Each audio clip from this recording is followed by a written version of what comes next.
Drinking buddies, it's bottle haul time. Plus, I got a great review, and we're making some Prudent Pappy. It's one you're not going to want to miss. Let's go. I'm your drinking buddy.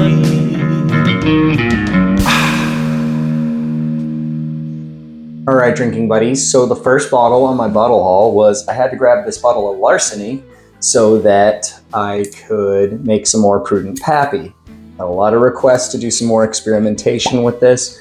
Plus, it's super delicious, so I wanted to make more. And here I have 16 ounces of the Maker's Cask Strength. Now I'm going to do 8 ounces of my Larceny here. Regular Larceny. I wonder if you were to use Larceny Barrel Proof and Maker's Cask Strength, you could make something maybe a little bit closer to, William LaRue Weller. That's an experiment for another day, but it's a thought to have out there. I'm sure somebody's tried it before. So if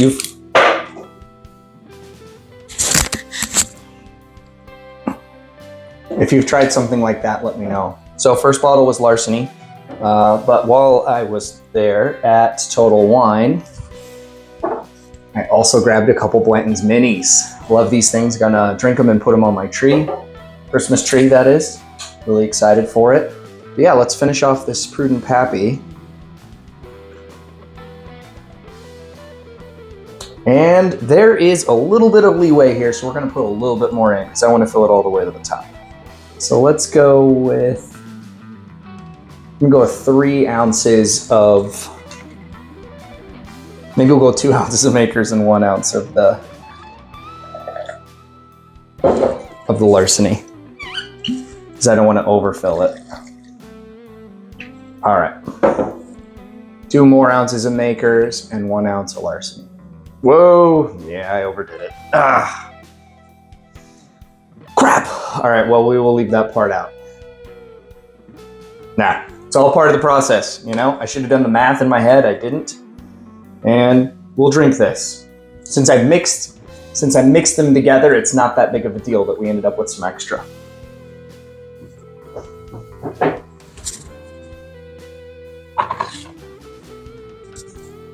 If I had managed to screw that up and, pour one and then the other, then I would have screwed up the proof. However, I mixed them together, so we're good on the proof. We got our barrel spiral. I'm gonna cap this guy off. Where did I put the cap? There it is. Thought that was the Larceny cap. We're gonna cap this guy off. We're gonna put a nice label on it, and in 2 weeks, this will be ready to drink. It's a good idea if you're making Prudent Pappy at home to let it sit in the bottle for a little bit so that the flavors from the 2 different bottles can kind of marry. But the barrel spirals take 2 weeks to absorb those flavors. So this should taste older. Both of these products are not very old. So you kind of got to get some age going on them. All right, so we have our Blanton's Minis, we have our Larceny, we have our Prudent Pappy.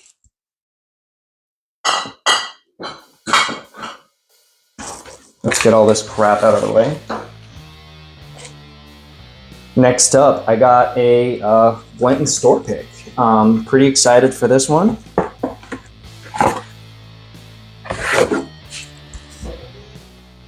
Nice Blanton store pick. The last Blanton store pick I have here, I don't love, so I'm hoping I really like this one. Plus, it's a letter I needed, so I'm really excited for this one.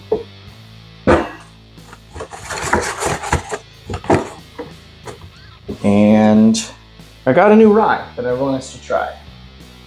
This Sentinel rye is from Whiskey Del Bach, right here in Tucson. So they took all of their single malts they make in-house, but this one, they went ahead and did a little bit of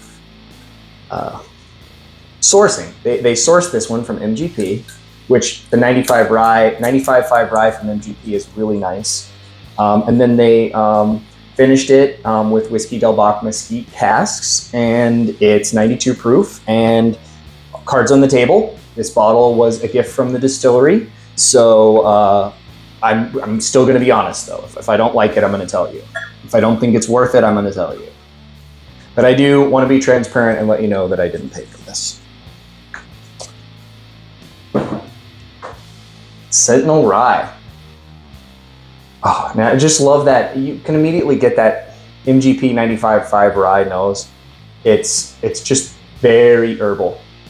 So spearmint and mint, and maybe a little bit of dill, but subtle. I'm not picking up the mesquite on the nose. Nope, I immediately say that, and now I get it. Mesquite and honey.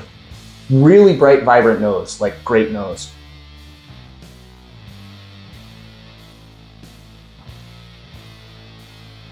If you're a fan of smooth whiskey, where it tastes like way lower than its proof, this one I would guess is 80 proof. It doesn't taste hot at all. There's no ethanol coming off of this. Nice syrupy texture, mouthfeel to it, and it's got great mesquite flavors, great rye flavors, the rye spices. There's a little bit of bourbon vanilla coming through here, and yeah, I really like this one. If it's one you can find in your area, I do recommend picking it up because it's a great finished MGP rye. Definitely, the Sentinel, buy it up. Couple more bottles here to go. We also grabbed a Jack Daniel's single barrel proof that was specially selected by Chris Fletcher, master distiller. This is a 2021 pick, and it's Barrel House 211. What are my other ones?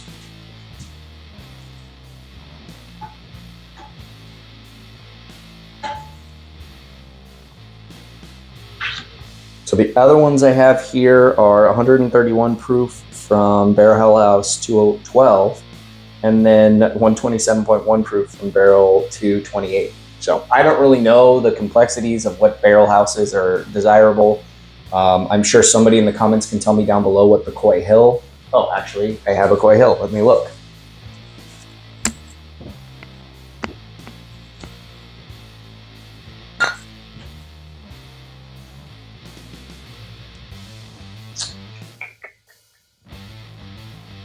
Okay, so the barrel house for Coy Hill is 08 or 13, and it's 08.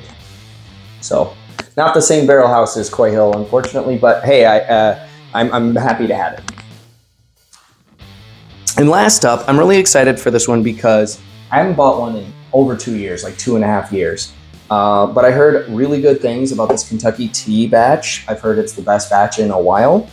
And I'm a big fan of Booker's. I do think that they have kind of priced themselves out of, me wanting to buy one every year, but I figure every couple of years I'm gonna have to get one because it's just really solid Jim Beam flavors and 126.5 proof. What I really want to do is I want to do a fresh barrel crack on this and compare it to mine that I've had open for 2.5 years and see what happens there. So that's my goal here. I also have a fresh Knob Creek single barrel at 120 proof, and I also have one that's been open for 2.5 years. So it'll be kind of cool to compare some that have been sitting around for a long time on my shelves versus some that I just cracked to see. There shouldn't be a dramatic change over 2 years, but there could be a little bit. Maybe the proof has gone down in the older bottles, possibly, because some of that angel share is going to continue to happen in the bottle. So maybe these might taste hotter. I don't know. We will find out. So look forward to that coming. Drinking buddies. If you're able to find the Sentinel straight rye whiskey from Del Bach, I would definitely recommend it. And if you're able to make some Prudent Pappy at home, you have those bottles sitting around, mix some up, and then maybe when I do the flight with this, you can drink along with me. Now, drinking buddies, before we go, I feel like I had to make a label for my Prudent Pappy, so I ran and did that real quick. I've seen some poor man's Pappy labels out there, and I mean, that's fine. You want to put Bill Murray on your bottle. But I wanted to come up, it's Prudent Pappy. It's frugal. You don't want to spend thousands of dollars on a bottle of Pappy, so you mix this stuff up at home to make something cheaper. It's prudent, it's frugal. So I wanted to think of a very frugal character from TV and use that. And I thought of the cheapest character I could think of, and that's George Costanza. So I went ahead and went with that for my Prudent Pappy label. I think I'll put it up on Instagram if anybody wants to use this label for their Prudent Pappy at home. I wish it was a sticker, but eventually it will be a sticker. But as of right now, I just use printer paper, but eventually it'll be a sticker. But yeah, Prudent Pappy.